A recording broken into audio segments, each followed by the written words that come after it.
ló rọ̀ yìí ojúmọ́ rẹ̀ ni ọjọ́ bẹ́yàn pàtàkì láwùjọ lẹ́nu jẹ́ Afolashade Arike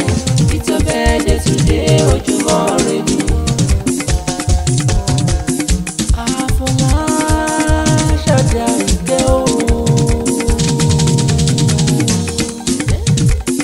alójúmọ́ rẹ̀ ló wọ́n lójú tó rọ́jọ́ bẹ̀rẹ̀ jẹ́ ojúmọ́ rẹ̀ ni.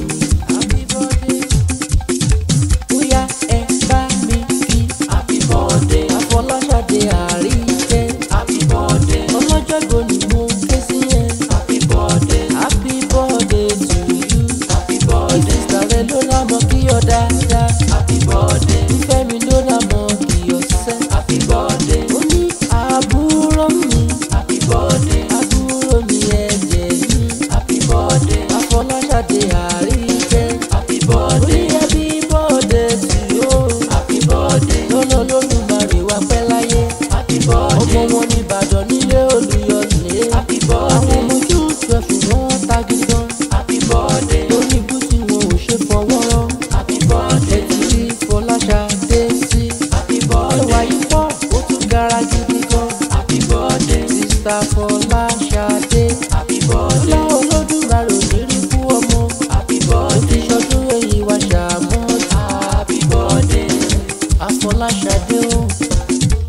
Ìbàdàn nílé o ẹlẹ́mpẹ́ ọmọ Ìbàdàn nílé Olúyọ̀lé ó má jẹ́ oṣù ẹ̀yìn lájẹ́ gbèjẹ́ kára ọmọ àbíká fọ́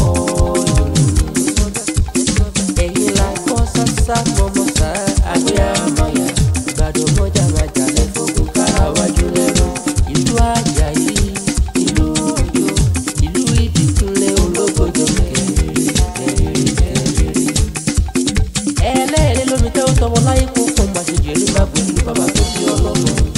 èyí kì bá ní ṣọ́ra ìran ní rojú ogun àti wáyé kápọ̀ láàrín ìjàgbóró ṣáde jábàdó Arike ojúmọ́ ayọ̀ lè ní jẹ́ o.